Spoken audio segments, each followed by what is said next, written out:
Chapter 24. They made it to Earth with no more trouble from Gateway. That's something, at least, thought Wilkes. They had achieved atmosphere without a hitch and now flew high over an ocean towards the North American continent. Brewster was at the controls. He was a better pilot in air than McQuaid. "ETA approximately 90 minutes, he said. "Okay," said Wilkes. He unstrapped from the co-pilot's chair and walked towards the dining hall. The others would be there in a few minutes.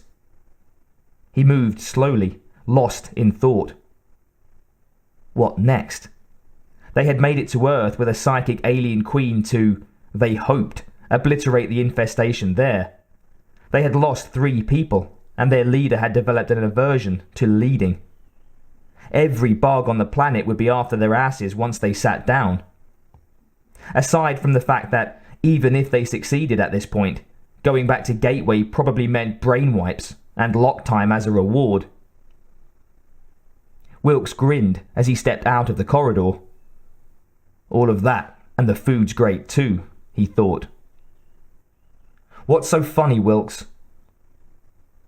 Ripley stood at a dispenser, a coffee in hand. The room was empty, except for the 2 of them. "I was just thinking of all the fun we've been having so far," he said. "Hello, Ripley."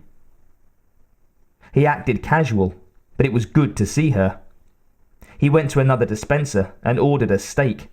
Well, what passed for a steak? The joy of soy.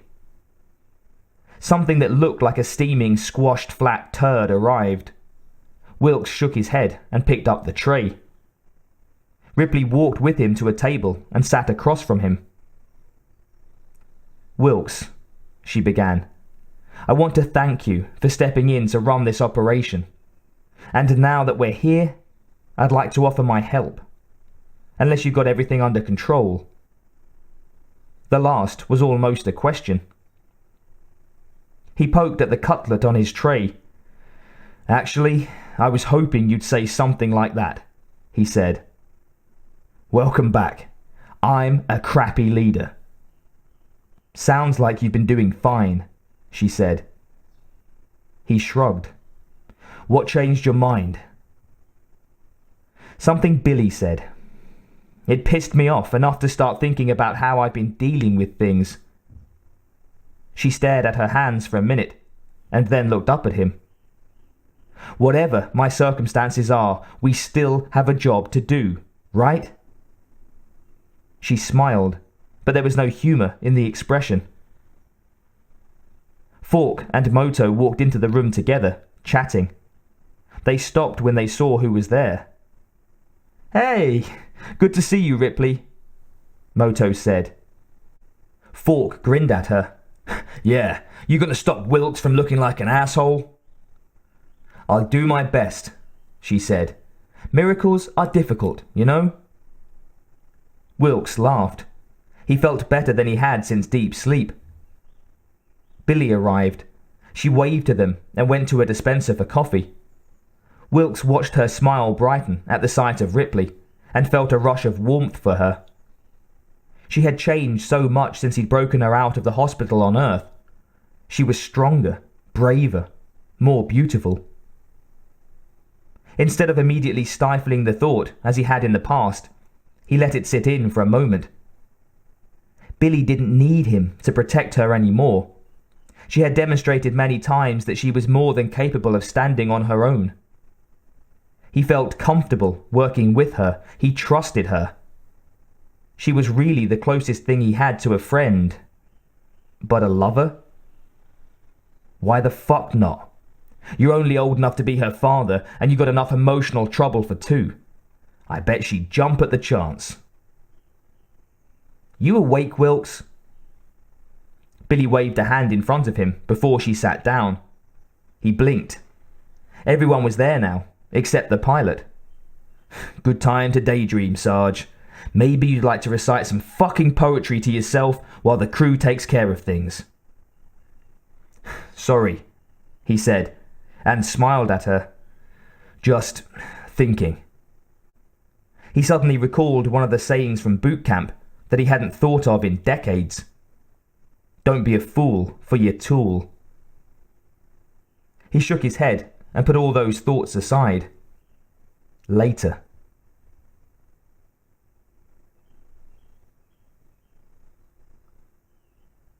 So, how are we going to unload our cargo without getting eaten by it?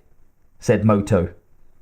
Or getting our butts kicked by our unhappy children, said McQuaid. Although the questions weren't necessarily directed at her, Ripley felt that they were waiting for her response. I've got a pretty good idea of the layout on where we're headed, she said. We're going to have to do this quick. She'll be calling the creatures to her before we even land. Billy broke in. She's calling them already, I think. I watched some of the casts that Leslie sent over from about 6 weeks ago.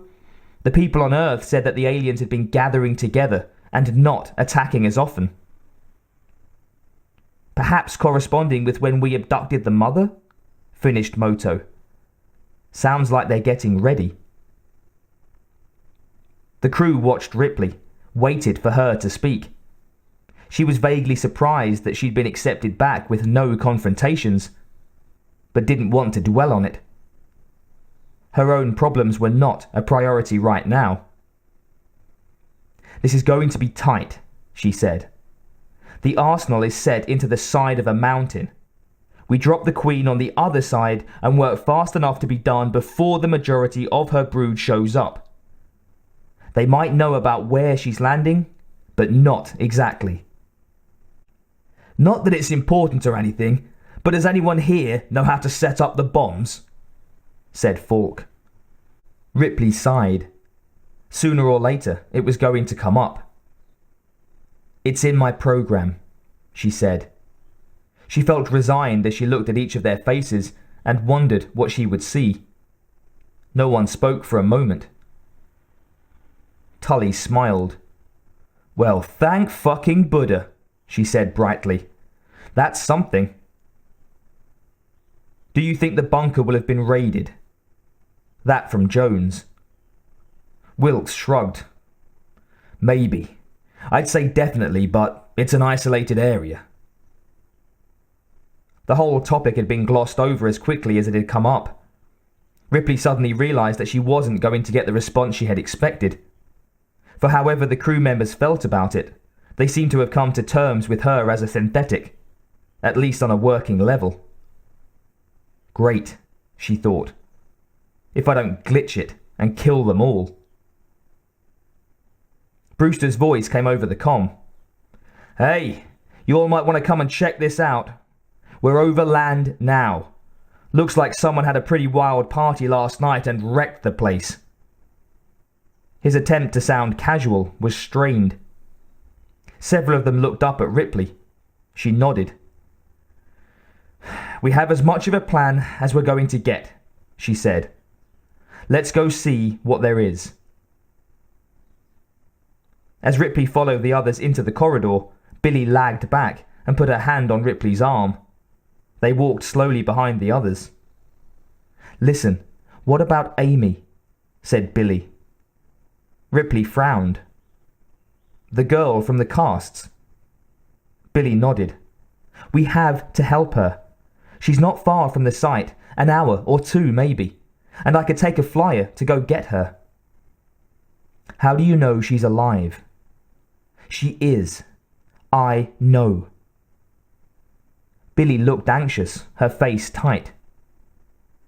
Ripley remembered how important the girl had been to Billy back on the station. She stopped walking and faced the young woman.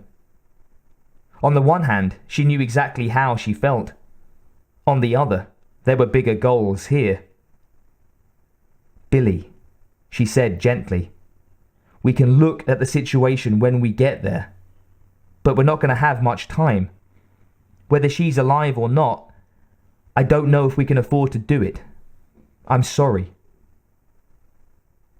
For a second, a look of panic and frustration flashed across Billy's face, so intense that Ripley thought the girl would scream. Then she relaxed and dropped her gaze to the floor. I hear you. she said. She ran one hand through her long hair. "But I won't give up without trying." She looked up at Ripley, expression set. "Well, we'll see what we can do." Billy walked ahead of her, head still down. Ripley felt sorry for her, but they all had their own shit to work through. The important thing, the only thing, was their mission.